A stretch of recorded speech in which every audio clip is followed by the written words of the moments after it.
into this mess, but more importantly, how do we get out of it? Join me at 7 p.m, Mondays to Thursdays on Farage, here on GB News. We will have open, rational debate. We've got to work out how Britain moves forward from this. Join us here on GB News, the People's Channel.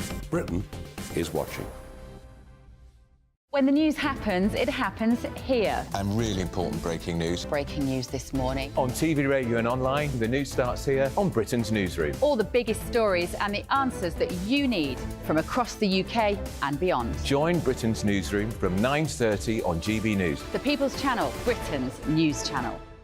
Join me, Patrick Christie's, Monday to Friday, 3 till 6. We tackle the day's news agenda like you've never seen before. It's high tempo, high octane, the most controversial topics and the best guests. You will not be able to take your eyes and ears off it. I'm not afraid to ask the questions that you really want answered. 3 till 6 p.m, Monday to Friday on GB News, the People's Channel, Britain's news channel. People in Britain, they love free speech, but they also love fair play. I don't care if I'm speaking somebody from a trade union, from the Labour Party, somebody from the SNP. And I think the viewers like to see that actually we can challenge one another, but in a positive way. We think we ask the questions that people want to ask, and often we ask the questions that we wanted to ask in Parliament but never got the chance to ask. So join us every Saturday, 10 a.m. till noon on GB News, Britain's news channel. It's all about family, being in people's living rooms, all the interaction and getting to know who our viewers and listeners are. When I was young, my dad used to say, "Nana, stop arguing." I wanted an outlet that would enable me to give my opinion. People are going through a really hard time right now, and I know that you don't feel like you're being listened to by the establishment. I came to GB News because it's the People's Channel, and I want the audience to have their say on the events of the day. We're dynamic. We do something different. Democracy shows that the wisdom of the nation is in its people. I get to travel to find out what the story is from a personal perspective. The British people aren't fools. We know when we're not being told the full story. We've got to work out how Britain moves forward from this. Is the best country in the world. The establishment had their chance. Now we're here to represent your views. Britain's watching. Britain's watching. Britain's watching. We're proud to be GB News, the People's Channel, Britain's news channel.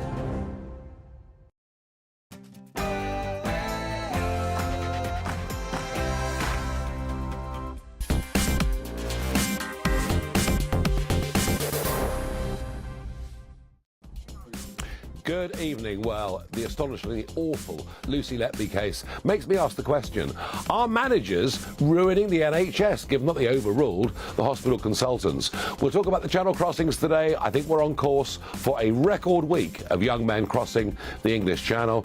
And I'm going to talk to Eric Trump, son of Donald Trump, about the big Republican debate taking place in Milwaukee this week and why Donald Trump won't be there. But before all of that, live from New York, let's get the news with Tatiana Sanchez.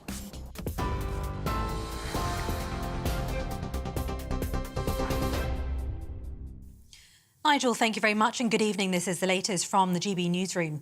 The parents of two triplet boys murdered by Lucy Letby on successive days have said the nurse has destroyed their lives. The judge ordered that she be sent a transcript of his sentencing remarks and copies of the statements read aloud by families of her victims. It comes after the most prolific child serial killer in modern British history was given a whole life term but refused to appear in court. The 33-year-old was found guilty of murdering 7 babies and attempting to murder 6 more at the Countess of Chester Hospital between 2015 and 2016. Handing down the sentence, Mr Justice Goss said there was premeditation, calculation and cunning in her actions. You acted in a way that was completely contrary to the normal human instincts of nurturing and caring for babies, and in gross breach of the trust that all citizens place in those who work in the medical and caring professions. The mother of 9-year-old Olivia Pratt-Corbell, who was fatally shot inside her home in August last year, says her heart goes to the families of Lucy Letby's victims after she didn't appear for that sentencing. The impact statement was really hard. It didn't take minutes. It was days, over a matter of weeks.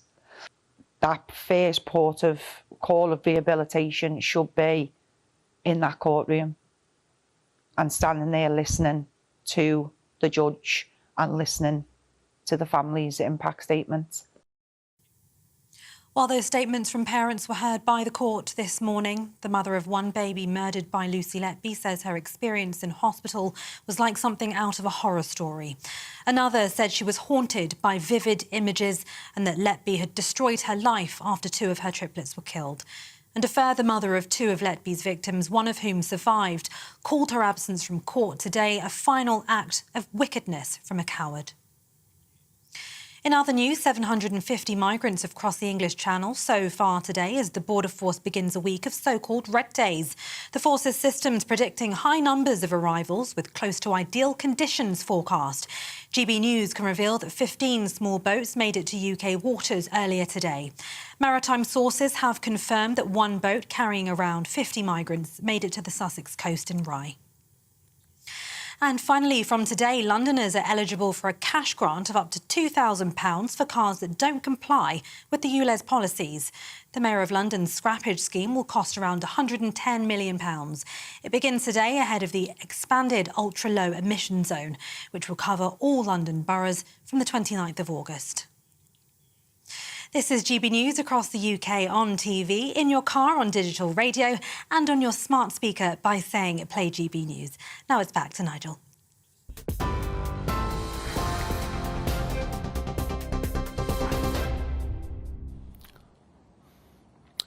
Good evening. Well, I'm in downtown Manhattan this evening on my way to Milwaukee.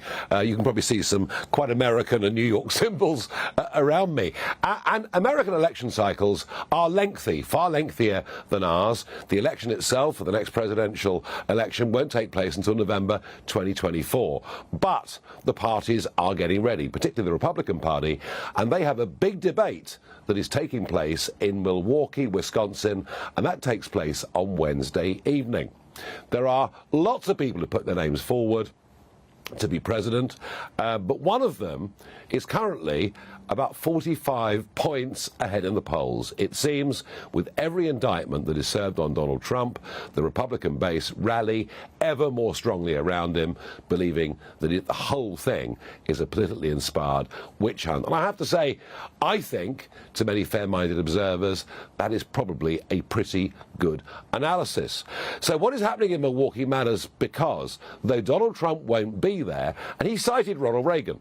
You know, Reagan, in the run-up to the '84 election, was so far ahead that he didn't attend the debates. But what does matter is who becomes the vice presidential candidate. And I would say this to you. In 2016, Mike Pence was picked as the VP running mate. And I think after those tapes came out, the Billy Bush tapes with some fairly scandalous comments, I think having a strong, committed, born-again Christian there as the vice presidential running mate did help Donald Trump in shoring up that support when some people, some of his supporters, were running for the hills. So it really matters who becomes the vice presidential candidate, and I have a feeling that in Milwaukee it becomes a little bit of a beauty contest for that. Ron DeSantis, of course, had been the clear challenger, thus far not had a great campaign. And somebody that I've been talking about and writing about that I think maybe could be very interesting is a guy called Vivek Ramaswamy. He's 38 years old, he's self-made, very successful, a huge believer in the American dream, and is more anti-woke corporatism than I am, if that's even possible or believable. Now, picking winners at this stage as to who's going to come through and become the VP running mate is like picking the winner of a horse race 6 months out. But I do think Vivek Ramaswamy is somebody to watch, and let's see how he performs in open debate up against the others on Wednesday evening. No, I don't know about you, but I found over the course of the weekend it quite difficult to look, listen and read the horrendous murders and abuses of small babies that were committed by that nurse, a nurse who people trusted, Lucy Letby. I found the individual case details absolutely shocking, awful. I can't think, actually, in modern times, of a darker, grimmer case than this. Well, today, it was the turn for sentencing, and we'll come to that in just a moment. But what I found really astonishing was that as suspicions grew, and paediatricians went to the hospital in Chester and said, look, we think something is seriously amiss here, they were overruled by managers and middle managers who run the hospital, who seem to care more about the reputation of the hospital not being damaged than they did about the welfare of those newborn babies. And I just wonder whether this culture, and it started hugely with Tony Blair, this culture of hugely paid middle managers and senior managers, virtually none of whom have any direct medical experience or training themselves, I wonder, are they possibly ruining the NHS? Some say maybe it's even worse now than it was at the time of Letby, because so many of them, of course, have got used to working from home. So you tell me, am I right, am I wrong? Are managers ruining the NHS? Farage at gbnews.com. Now, for today's sentencing, I'm joined by Sophie Reaper, GB News' North West reporter. Sophie, tell us exactly what the judge said and what the sentence is, please. Well, it's been an incredibly emotional day here today at Manchester Crown Court, hearing the victim impact statements this morning from the parents of each of the babies that Lucy Letby attacked. Some incredibly poignant moments that left not a dry eye in the house. For example, the mother of child I, a young girl, a baby girl who was murdered by Lucy Letby, her mother said of her daughter, she was our gorgeous little princess, and I can't even begin to explain the pain when we lost her. A part of us died with her. We also heard from the father of child O and child P, of course, the highly discussed boys who were killed, a part of a triplet set. He spoke of how he hit rock bottom and had considered taking his own life. He said, Lucy Letby has destroyed our lives. The anger and hatred I have for her will never go away. It's destroyed me as a man and as a father. And I think that's a sentiment that lots of the parents who have suffered at the hands of Lucy Letby will share. Of course, in the afternoon, we then moved on to the sentencing with Judge Justice Goss. He said of Lucy Letby that she acted in a way that is completely contrary to the normal human instinct of nurturing and caring for babies. He said there was premeditation, calculation and cunning in your actions. You have no remorse and there are no mitigating factors. And as a result, he did pass the whole life tariff, which now means Lucy Letby, modern Britain's most prolific serial killer of children, will now die in prison. Sophie Reaper, thank you for that report from the court today. And yeah, pretty awful stuff. But the question still remains. Suspicions were raised. Up to 7 senior paediatricians said something was badly wrong, and yet nothing happened. And I find this difficult to believe. Well, joining me is Dr. Peter Carter, independent health consultant and former chief executive of the Royal College of Nursing and vice president of the Institute of Customer Service. Peter, welcome to the programme. Cases like Lucy Letby are mercifully very, very rare, but this was going on and suspicions were growing over a prolonged period. Explain to me, how can it be that managers with no medical experience can overrule paediatricians? Well, Nigel, first of all, I have to say that, like you and everyone else, it was stomach churning to read the accounts of what had gone on. Now, in relation to Lucy Letby, my understanding, and I've only got it through the press and the media, is that 7 consultant paediatricians went to the chief executive and other senior managers and expressed honestly held concerns about what was going on with her. And what I can't understand is why at that stage she wasn't immediately taken out of the neonatal unit and a full investigation took place. Because one of the consultants who complained has said that if that had happened, he thinks 5 of the victims would now be alive. Now, there's going to be this inquiry, and all of the people involved will have to come forward and cooperate with the inquiry. If they decline to do so, then I think it will be converted into a statutory inquiry. But I'm pretty sure they'll come forward, and it's going to be very interesting to hear what was their rationale. Why did they not take these honestly held concerns seriously? And that is the big question mark that's hanging over it. The thing that I would say, and some of your viewers are not going to like this, but there is a lot of very, very good management in the NHS. There are a lot of managers with very high ethical standards, and I'm afraid what's gone on has besmirched the reputation of the NHS. That's very unfortunate, and it will be no consolation to the parents of the victims when I say there's a lot of good management, but the regime at this hospital will be called to account, and it will be interesting to see what they have to say. OK, so I mean, what you're arguing, Peter, very clearly, is that actually the way the National Health Service is structured, and by the way, there's been a 45% increase in the number of managers since the beginning of the millennium in 2000, but you're saying generally you think hospitals are well run?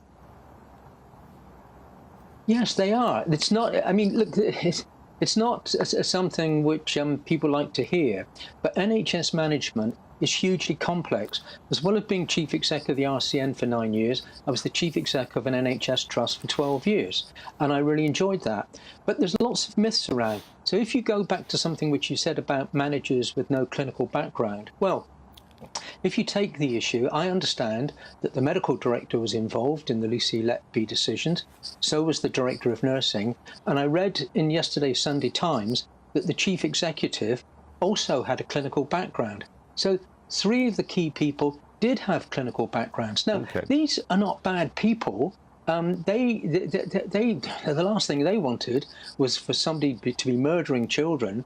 And as I say, I'm going to repeat myself, it's going to be fascinating to find out what was their thinking when I've read that they were concerned about the reputation of the hospital. Well, I'm afraid the reputation of the hospital has now been very badly tarnished because of a failure to act. Yeah. Well, absolutely. And Peter, look, you know, you made the point a couple of times. Maybe our readers right now, in the heat of the moment, don't want to hear the arguments you've made, but you've made them. And that's why we're here as GB News, to have full, rounded debate, and especially from someone like you, with the amazing service you've given the NHS. And thank you for joining us this evening. Well, Peter Carter there making a strong argument, saying, actually, in many cases, NHS managers are medically trained and they're doing a good job. Difficult, perhaps, to stomach that in the light of what we've read over the last few days, but there we are. I think we're probably going to head for a record week in terms of the numbers of young men that cross the English Channel. It's completely out of control. Huge numbers have come again today. But please don't call it an invasion. You mustn't use that word. Otherwise, you'll be branded as a racist, an extremist, and an all-round very, very bad person. More of that in just a moment.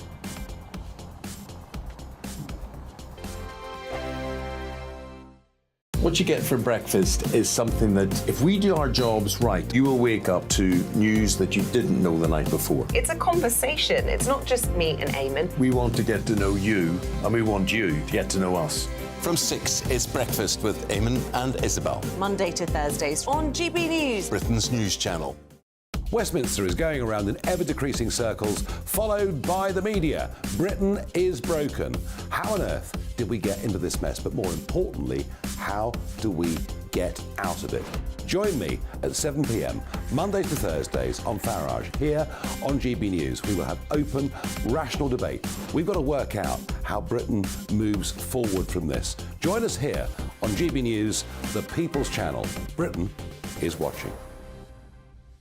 When the news happens, it happens here. And really important breaking news. Breaking news this morning. On TV, radio and online, the news starts here on Britain's newsroom. All the biggest stories and the answers that you need from across the UK and beyond. Join Britain's newsroom from 9:30 on GB News. The People's Channel, Britain's news channel. Join me, Patrick Christie's Monday to Friday, 3 till 6. We tackle the day's news agenda like you've never seen before. It's high tempo, high octane, the most controversial topics and the best guests. You will not be able to take your eyes and ears off it. I'm not afraid to ask the questions that you really want answered. 3 till 6 p.m, Monday to Friday on GB News, the People's Channel, Britain's news channel. People in Britain, they love free speech, but they also love fair play. I don't care if I'm speaking somebody from a trade union, from the Labour Party, somebody from the SNP. And I think the viewers like to see that actually we can challenge one another, but in a positive way. We think we ask the questions that people want to ask, and often we ask the questions that we wanted to ask in Parliament but never got the chance to ask. So join us every Saturday, 10 a.m. till noon on GB News, Britain's news channel. It's all about family, being in people's living rooms, all the interaction and getting to know who our viewers and listeners are. When I was young, my dad used to say, "Nana, stop arguing." I wanted an outlet that would enable me to give my opinion.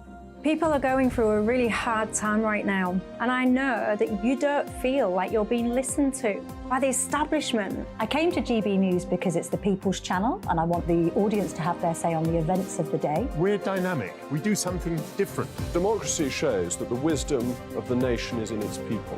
I get to travel to find out what the story is from a personal perspective. The British people aren't fools. We know when we're not being told the full story. We've got to work out how Britain moves forward from this. It's the best country in the world. The establishment had their chance. Now we're here to represent your views. Britain's watching. Britain's watching. Britain's watching. We're proud to be GB News, the People's Channel, Britain's news channel.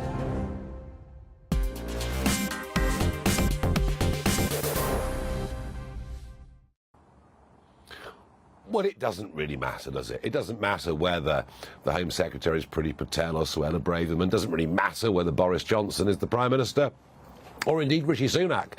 They keep telling us they're going to stop the boats, and I keep saying they will not, on their current trajectory, do anything like that. And indeed, Labour have pretty much nothing to offer either. Well, today looks like it'll be the biggest day of crossings over the Channel this year, with possibly much more to come this week. To give us an absolutely full report on chaos in the Channel, I'm joined by GB News' own Mark White. Mark, good evening. Give us a rundown, please, of today's chaos.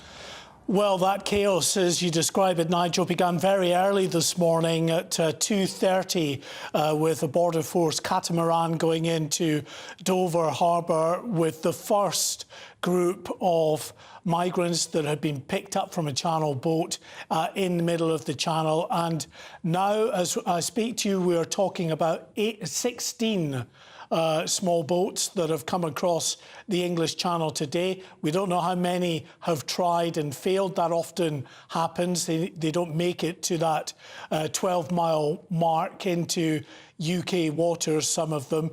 But 16, we believe, have made it today, with 800 migrants in total. Now, that would beat, if that is borne out overnight, that would beat the previous figure set on the 10th of August of 755 people who crossed the Channel in a single day. So that would beat that total for this year so far. And you're right, Nigel, that coming up to this week, we are expecting a run of what Border Force describe as red days. In other words, it's its own internal red alert mechanism to ensure that they have enough resources and are prepared for very significant days of small boat activity. It's not going to be as good tomorrow as it was today, but when we get into Wednesday and Thursday, I'm told that winds will be very light indeed,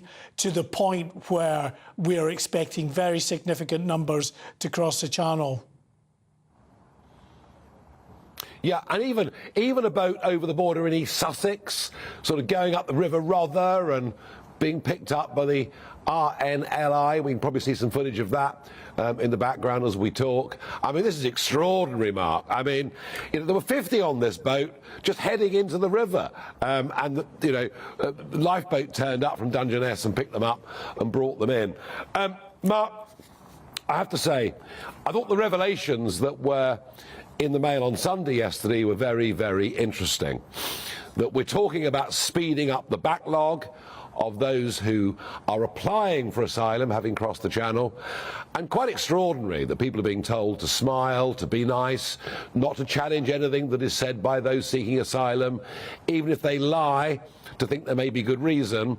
And what I would call the say you're gay and you can stay, and no one questioning that. And given that over 100 countries in the world have some extreme, other less extreme legislation against homosexual people. I mean, basically what we're saying, isn't it, is if you get here, you will be allowed to stay, you will be granted asylum. I think we've said this before, haven't we, Nigel? There is a whole industry that has sprung up around the migration of people into the UK, gaming the asylum system. Now, I'm not saying that there aren't those that cross that are genuinely fleeing from very difficult situations, may well be in fear of their lives. But there are many, many people on the other side of the channel waiting to get to the UK who fall into the category of economic migrants. But they are schooled right from the get-go, from seeking out the people traffickers who then tell them what to expect, help them in their journey up to the coast of France, northwestern France. And then, of course, they are then also instructed to an extent by those NGOs or those charities that are in northwest France as well. And they would say that they're only doing their bit to help these poor people in need and in desperation, but there's no doubt that they give them the best possible advice, let's put it that way, to ensure that they can stay in the UK. And that continues as they come over the channel, and then it's the chance of the human rights lawyers, as the government describes them, lefty lawyers, who are also involved in giving them the best possible advice to stay in the UK. Thank you, Mark White.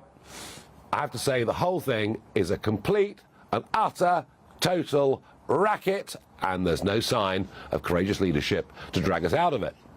Now, of course, it wasn't just me that was debanked by the Coots, part of the NatWest group. This issue of politically exposed persons has been around for years. It's affecting up to 90,000 people in the country, including Liz Truss. And this was Liz for leader. She wanted to have an account with Monzo to raise money, the £500,000 that she raised to run that leadership campaign, and she was refused. And this bank, of course, one that we've heard many prejudicial comments about before. Now, she was successful. She did become Prime Minister, albeit for a short space of time. But you do wonder, don't you, whether politically exposed person, whether that category is not being used in a prejudicial way by those opposed to Brexit and opposed to us becoming a genuine free market economy. I'm joined by Matthew Lesh, Director of Public Policy and Communications at the Institute of Economic Affairs. Matthew, I have to tell you, I wasn't in the least bit surprised that Liz Truss was refused a bank account by Monzo.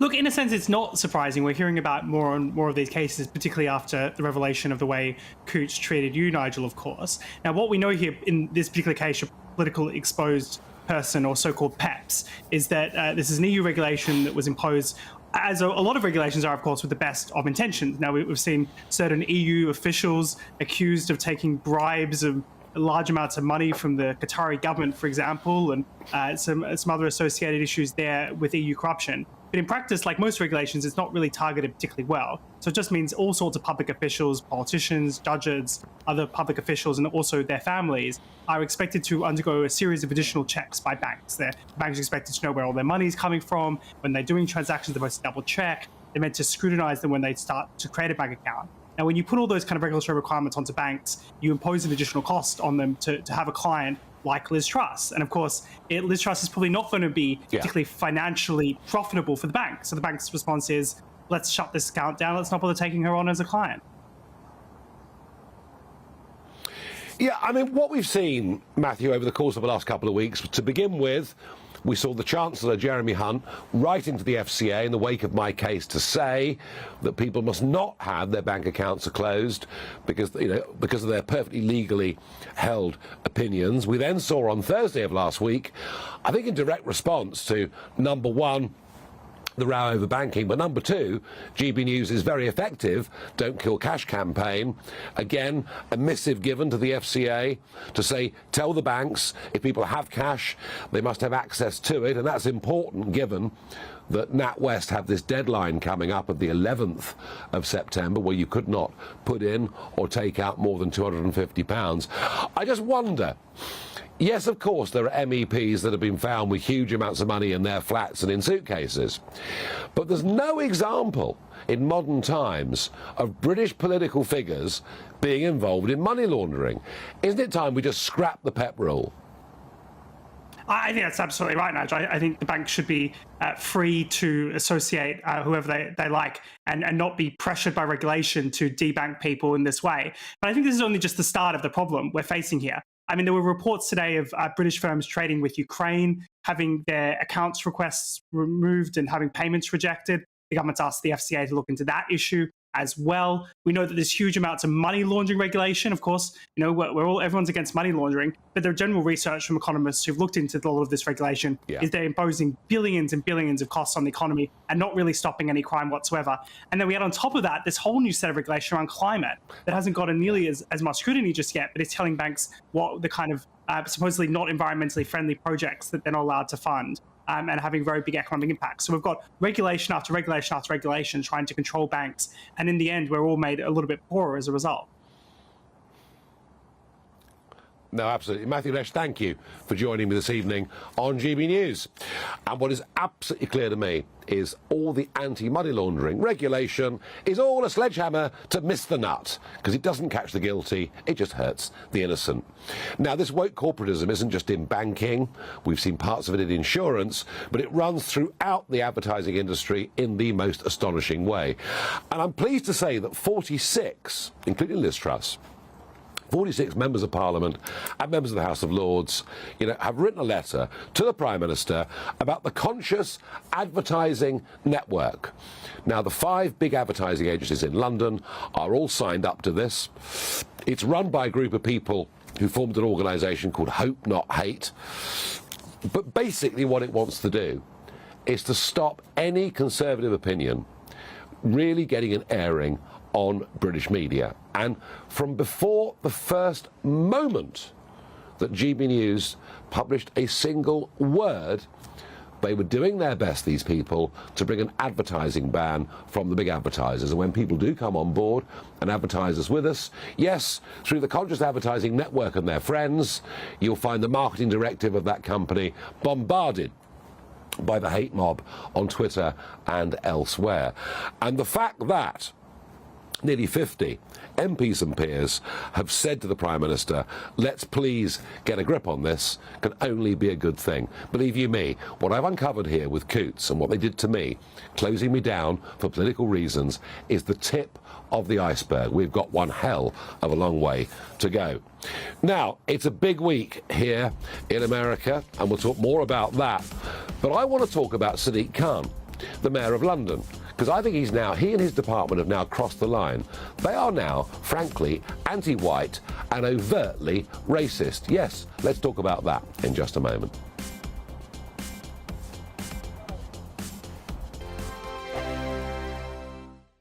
The Live Desk with me, Mark Longhurst. And me, Pip Thompson. It's here Monday to Friday on GB News. From midday, we'll bring you the news as it breaks, whenever it's happening and wherever it's happening, from across the UK and around the world. Refreshing, feisty, but with a bit of fun too. If it matters to you, we'll have it covered on TV, radio and online. Join the Live Desk on GB News, the People's Channel, Britain's news channel. the Jubes & Co, we tackle the issues of the day with real, robust debate. Both sides of the fence, battling it out with me in the middle with my forthright opinions and views. And often really interesting things happen because you start with a position and then by the end of the debate you find actually, well, I might not have thought about that one. What we need in this country is 2 new political parties. You should maybe think about doing a 2024 calendar. I'm Michelle Dewberry and I'm keeping you company right through until 7 o'clock this evening. GB News, the People's Channel, Britain's watching. Monday to Thursday, 9 p.m. till 11 p.m. Join me, Dan Wootton. I'll bring you the sharpest takes and hottest debates. Do you not believe in prison? I don't believe in prisons. I'm completely stunned. I guarantee you there'll be no spin, no bias, no censorship. I actually was personally quite offended by it. And no reason to go to bed. So I guess they've always been quite woke. That's Dan Wootton tonight on TV, radio and online. Monday to Thursday from 9 p.m. till 11 p.m. on GB News. The People's Channel, Britain's news channel. In a world of dull and predictable radio and TV shows. Oh, hi. On Mark Dolan tonight, we've got big guests. We drill into the big stories of the day. The show adds up to a brilliant listening and viewing experience. Mark Dolan Tonight is the most entertaining current affairs show ever, and that's a fact. That's Mark Dolan Tonight, Friday, Saturday and Sunday from 9. Only on GB News, Britain's news channel. Like all families, we have arguments every now and then, but actually we agree on what the mission of GB News is, and that's the most fundamentally important thing. GB News provides the kind of platform that lets all voices be heard. We don't hold back. We're free to say what we really think. Just because some people who live in a tiny little Westminster bubble think that their particular story is important, that's not the most important story for me. And often they will be difficult stories, stories that you won't find on the establishment media. Because what people think in the north of England may be very different to what they're thinking in the home counties. We're going to carry on telling the world what life is really like for households up and down the UK. We love to be in your car, in your kitchen as you're having your breakfast. Whatever you're doing, you are part of the show. If it matters to you, it matters to us. Britain's watching. Britain's watching. Britain's watching. We're proud to be GB News, The People's Channel, Britain's news channel.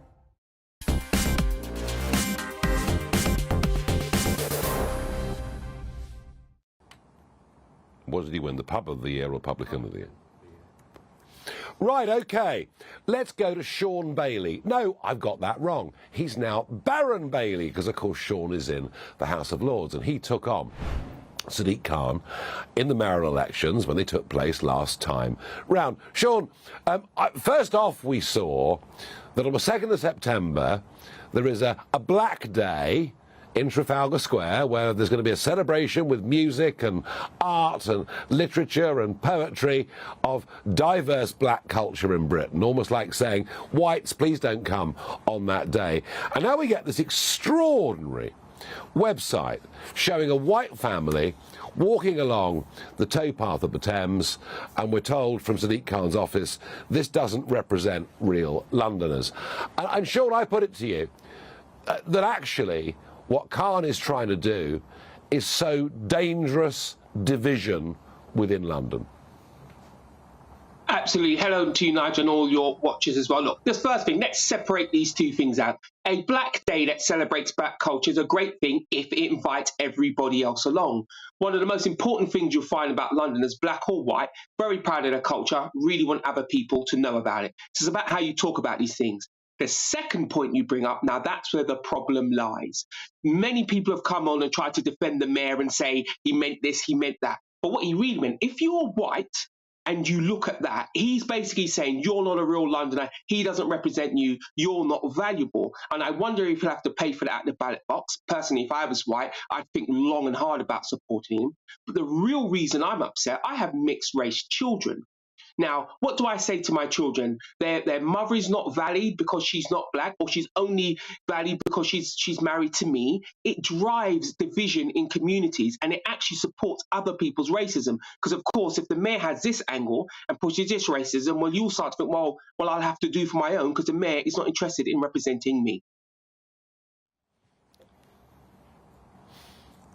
Well, I mean, Sean, what do you think about it? You know, Martin Luther King was the great campaigner here in America, but it was relevant all around the world. He said, you know, I have a dream that one day my 4 children will be judged not by the colour of their skin, but by the content of their character. How do we get back to that kind of common sense as opposed to heading towards a society in which I really worry there are going to be huge racial divisions? But let's be clear, I share your worry. And I think what you're seeing now is the pendulum swing the other way. Yes, we've had racism here in Britain, but actually we are world leaders on taking these issues on and working them out as communities. I think you're beginning to see a slowdown now because people like Sadiq Khan are writing people out of history. They're trying to punish people with this multiculturalism, whereas people want to come to a resolution. Because like Martin Luther King, I believe we have more in common than we have in difference. But if you're talking about what we actually do about this, if you're watching this now and you believe you're some kind of neutral, ask yourself why he tried to paint out almost 50% of Londoners and what you want done about that. What you should be doing, even if you're not a neutral actually, is writing to the mayor and ask him to justify what he said. And see if you believe the answers he's given, because the answers that people have given today to justify, I think, are weak. And it's very instructive how he's thrown all of his staff under the bus without taking responsibility. Because, of course, they wrote that inside of the culture that he has built. And if it is about the staff, who's going to lose their job? Because you can bet your bottom dollar, if it was reversed and a conservative mayor had written that, people would be calling for their heads. If it was written that black families didn't represent London, people would be calling for people's heads. So someone needs to ask Sadiq Khan what he meant and maybe call for his head. I think it's that important. It is driving that much division in London as we speak. But the other piece, Nigel, actually, it goes to a bigger piece of work that you've been working on. Why is this not in the mainstream media? Why is not that everybody talking about this? This touches 50% of Londoners. Why are we not asking the mayor questions about this in the media? So when people ask you why is race relations going one way in this country, why do certain people feel like they're not being listened to, it's because of this. The mainstream media is not asking all politicians the same question. The mayor should be questioned about this by every media outlet in the country, and definitely those who think that London is their stomping ground. Sean, thank you very much indeed. Interesting. Gary Smith, the boss of the GMB, say to Keir Starmer, don't ruin us for the sake of going after net zero goals. And this argument about the sheer cost of net zero in terms of jobs, in terms of its effect on the poor, is gathering ground. And talk about PC gone mad. Have a listen to this clip. Queen, of course, the mega sensation of the 80s and 90s. This is one of their famous records.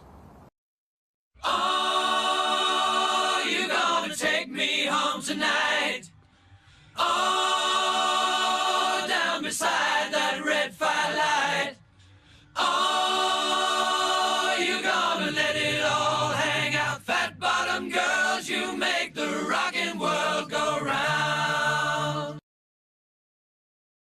There we are, the Fat Bottom Girls. That was the name of the clip, but that, of course, would never do in the modern world, so it has been cancelled. In a moment, we'll talk to Eric Trump. We'll also talk to a landlord, whose pub won an amazing award in 2020. Why were the licensing people so mean-spirited about the women's final on Sunday? Monday to Thursday nights on GB News. At 6, it's Dubes & Co. 7 o'clock, Farage. At 8, join Jacob Rees-Mogg. And at 9, Dan Wootton Tonight, followed by Headliners. On TV, radio and online. This is GB News. Now then, Lee Anderson here. Join me on GB News on my show, The Real World, every Friday at 7 p.m. I'm not eating bloody cat. Are you Delicious. mental? Open your mouth. OK, here comes a train. Reminds me of the scene in Singing in the Rain. Adam, is that a good one? Whoa! Join me at 7 on GB News, Britain's news channel. Join me, Camilla Tominey, on Sunday mornings from 9:30, taking the politicians to task and breaking out of SW1 to see how their decisions are affecting you across the UK. Bursting the Westminster bubble every Sunday morning, only on GB News, the People's Channel. Britain's watching. Join us every night on GB News at 11 p.m. for Headliners, which is 3 top comedians going through the next day's news stories, which is exactly what you need, because when the establishment has gone crazy, you need some craziness to make sense of it. So join us 11 p.m. every night on GB News, the People's Channel, Britain's news channel. I'm Andrew Doyle. Join me at 7 o'clock every Sunday night for Free Speech Nation, the show where I tackle the week's biggest stories in politics and current affairs with the help of my 2 comedian panellists and a variety of special guests. Free Speech Nation, Sunday nights from 7 on GB News, the People's Channel, Britain's news channel. Every Sunday from 11, join Michael Portillo. There'll be topical discussion, looking at the week before and the week to come. So kick back and relax at 11 a.m. on Sundays on GB News with me, Michael Portillo. GB News, the People's Channel, Britain's news channel. I joined GB News because I was sick and tired of not hearing my views being represented, not just mine, but so many people that I knew and spoke to. I just couldn't get my voice out there. I couldn't say anything. I couldn't do anything. Whatever the narrative was, I kind of had to follow it. GB News is there to provide a voice for those who have been ignored by the establishment media. We think different things, we've got a different style. GB News is here to be optimistic and positive about the future. It's real kind of dynamic and flowing, with the audience very much at the heart of it, like a big family. Here at GB News, we talk about the things that matter to you. Hearing the voices from right across our towns and cities, especially our towns. All sides of the argument represented with a heavy dose of opinion. We're on a mission here to make a difference. And the GB News family really is here for you, and whatever time of day you can watch or listen. Britain's watching. Britain's watching. We're proud to be GB News, the People's Channel, Britain's news channel.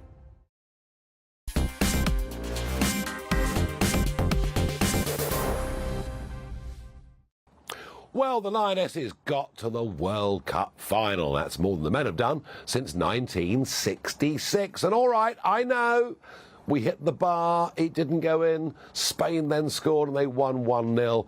But I don't think, having won the European Championships last year, having got to the World Cup final this year, that anybody can feel anything but a great sense of achievement for the manager and for the team.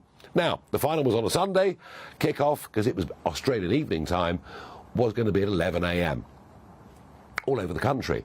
Pubs asked for permission to open up early, and I can't understand some of the mean-spiritedness that they faced. Now, Matt Todd is a friend of mine. He owns the Wonston Arms in rural Hampshire, and he managed to win Publican of the Year in 2020. Matt Todd is a responsible publican. It's a good pub. And Matt, you got in touch with the authorities in Winchester to ask whether you could open a bit early on a Sunday or whether they might just turn a blind eye with a pub full of people. What was the response you got?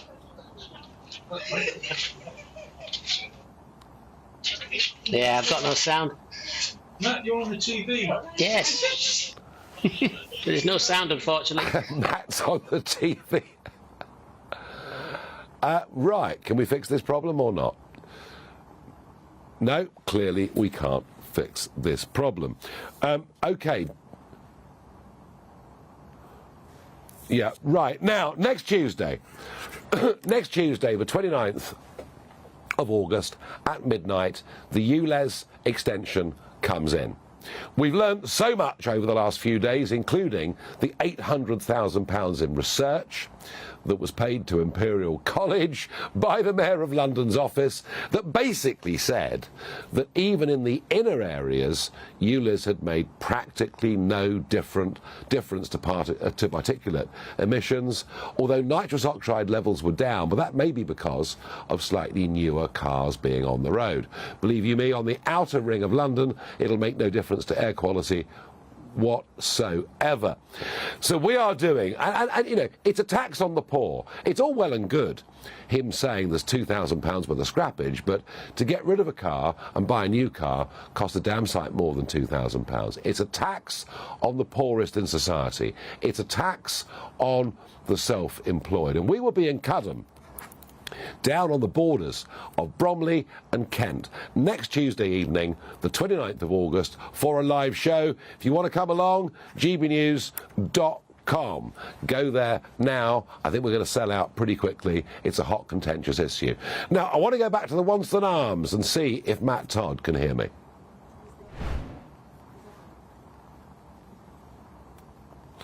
Matt, are you reading me?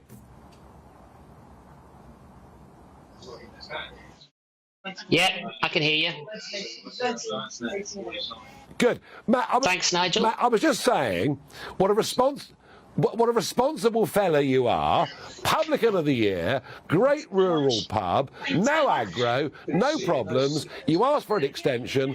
Why did the council, the magistrates, the licensing department in Winchester, was it just you they said no to, or was it everybody in that part of Hampshire? Well, yeah, it would have been everybody in Hampshire who didn't have a prevailing licence for that time of the day, Nigel. So my licence starts at midday on a Sunday, and I put in the temporary events notice after the semi-final, and it got rejected. And it got rejected pretty quick, within a couple of hours. So they phoned me up and said, look, guys, look, Matt, we're going to just refund your money. I said, why? He says, because you were late. Come on, we live in a world where we can get things sorted, and they wouldn't move on it at all. So I'm just dumbfounded. But I mean, yeah, of course you were late. You didn't know the result of the semi-final, did you? How could you have been early with it? I mean, tell me, this aside, do you generally find that they're really unhelpful? No, I'm going to put my foot down there and say no. They're generally pretty amenable. We have a process that we work within, and I've never had any bother, and they've never had any bother from me. So together, it's a responsible position. I've got a landlord in the village, and I take it seriously. And so it came as somewhat of a shock to just find that was knocked on the head. And I spent my weekend, texting and trying to communicate with members of the council to find out what was their position, how we're going to make it work. And it came to nothing. So it was so what I did on Sunday morning, I had to be open. So it was a BUIO, bring your own booze to the Wonston Arms, which frankly, dear me, just ridiculous. So for the first 60 minutes of the game, people bought their own drinks, and then at midday, we served. So utterly ridiculous. The next time I'm going down the A303, I'll pop in and see you, Matt. And thank you for sharing a ridiculous, petty story of bureaucracy and officialdom with us. Thank you, Matt. Now, Eric Trump is the son of the 45th president of the USA, an executive vice president of the Trump Organization, and he's in Midtown. I'm in downtown, and he joins me live right now. Hi, Eric. Another big week in Republican politics.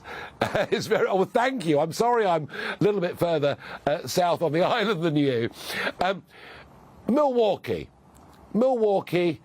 I know your father said he's not going to go because he's way ahead, and Ronald Reagan back in 83-4 didn't go either. But would it not be fair to say that what happens in Milwaukee is still important, because who the vice presidential running mate is, it does matter, doesn't it? Well, listen, at the end of the day, Nigel, I think my father's going to have a much larger audience at that time than even, the Fox debate. That's pretty clear. Listen, my father's winning the Republican nomination in the United States by 50, 55, 60% in some polls. The next person isn't even close. That, by a lot of people's accounts, would be Ron DeSantis, who is now in single digits. The point of having debates is so you can actually learn candidates and get to understand their positions. I think my father's been probably the most outspoken person in the entire world over the last not just 4 years, but over the last 7 years. People know exactly who Donald Trump is. They know exactly what he stands for. They know exactly what he's done and will do because they've seen him do it before. I'm not exactly sure if Donald Trump needs to introduce himself to anybody, but when you're leading by 50 points and you know that there's candidates out there that have half a percentage point in the polls, why do you go in there? What's the point? What's the point of wasting your time, especially knowing that some of those people are just out for blood? Some of those people, in my opinion, are being paid to do nothing than to harass and, try and, really beline Donald Trump. And there's no sense of him stepping on that stage. If I was him, I wouldn't step on that stage. And I think he's going to get more views and much more airtime not being on that stage. Yeah, no, look, I mean, Eric, I think you're right. I think that a combination of Tucker Carlson, having a big sit-down with your father is likely, of course, to get a much bigger audience than a group of people, some of whom are well-known, some of whom are not well-known at all. I agree with that. But I do repeat the point that who your father picks as a vice presidential running mate, that still matters in America, doesn't it? It does matter. It does matter. And I think there's quite a few respected people on that stage, and I think there's a lot of people who are respected that aren't on that stage. And so, my father's going to have a tough, choice in picking the right person not just for him and personality, but the right person for the times. And given, all the problems that our country faces and many of the things that he would want to do and he'd want to do immediately upon getting into office. No question about it. Yeah, and Eric, we've been looking from our side of the pond and around the rest of the English-speaking world in particular, as indictment after indictment builds up, of course, Georgia being the latest and perhaps the most complicated and difficult of all of them. I mean, how on earth, if there are a series of trials going on in 2024, how on earth is Donald Trump going to fight this campaign if they've constantly got him in court? Well, he's going to do what he does best, and he's going to multitask and, do what he had to do every single day during the 4 years of his presidency, Nigel. I mean, you're no stranger to this. They've done the same thing to you on the other side of the pond, and believe me, you only go after your enemies. You know that better than anyone. If my father wasn't leading by 50 and 60 points the Republican Party, they wouldn't be going after him. These trials, the charges, they're nonsense. It's hard to believe. The entire country is laughing at the stuff. Everybody knows exactly what it is. It's a weaponization of government. And, we, on behalf of America and obviously, the entire UK, we're supposed to lead the world in terms of Western thought and not trying to imprison political opponents. And we're falling into the very trap of Venezuela and Iran and so many of these countries who are notorious for doing exactly this. And Joe Biden has weaponized the DOJ over here. He is going after his political opponent. They want to deprive him of time. They want to deprive him of resources. They want to deprive him of money. And if nothing else, slander him. Even if they don't get their ultimate victory, which I don't think they will, because my father has done absolutely nothing wrong, and he's hell-bent on fighting these people all the way to the very end. But they're trying to do exactly that because they don't want to see Donald Trump as president, and they will do anything they can. They did it with the Russia hoax. You saw that. They did it with our Supreme Court justices over here. They did it with perfectly fine, phone calls, which everybody knows about. I mean, they tried to impeach my father from day one, and this is their latest attempt to use a civil system and a criminal system against a person who's a clear front runner in the Republican circles in, the presidency of, the United States in 2024. Eric, I understand much of it, not to the same degree, but the Russia hoax and much else being debanked, many of these things, I fully understand it. Just one last quick thought. I've been watching a guy called Vivek Ramaswamy. He looks very interesting. Well, it's interesting. Vivek absolutely loves my father. He goes, I'd be calling him every single day. I'd be getting counseling from Vivek. I'd be getting counseling from Donald Trump. I think the guy's the greatest president, in American history. I mean, the guy's been incredibly complimentary to my father. My father, likewise, has been complimentary to him. But yeah, he really has. Nice to see somebody. It's really nice to see somebody come out and say, listen, Donald Trump has done incredible things. Yeah, no. Listen, I'm going to be in Milwaukee. I'm going to see your brother Dom there, I think. And Eric, thank you for joining us. Well, that's it from me. I'll be in Milwaukee tomorrow. Let's go to the weather. The temperature's rising. Boxed Solar, proud sponsors of weather on GB News. Evening, Alex Deacon here with your latest weather update from the Met Office for GB News. A mixture of sun and showers for many tomorrow, a little cooler generally too, but in the south it will again be very warm in the sunshine thanks to this area of high pressure, but it's being pushed away by low pressure. This is becoming the dominant feature. It's making for a very wet evening across western Scotland, quite blustery as well. That rain will trickle southwards. A few showers this evening for Wales and northern England, one or two heavy ones, but they tend to fade, and then much of the south will have a dry night with clear spells, maybe some mist and fog patches. pretty much everywhere it's going to be a mild night and a mild start to Tuesday, but quite windy across the north early on, with cloud and outbreaks of rain across northern England, North Wales, Scotland and Northern Ireland. The winds will steadily ease and the rain will break up to leave just a few showers really from late morning onwards. Not many of those showers though from the Midlands southwards, so most here staying dry, and with the sunny spells coming through across southern England, really quite warm again, 26, maybe 27 Celsius. Elsewhere, temperatures closer to the low 20s and feeling fresher with that breeze. Although that wind will continue to ease, light winds again on Wednesday, so again maybe some mist and fog early on. A few more showers on Wednesday in the far northwest, the threat of 1 or 2 for West Wales and southwest England. But again, many places will be dry on Wednesday with some sunny spells, feeling a bit warmer across northern England, and again in the south we could see 27 degrees.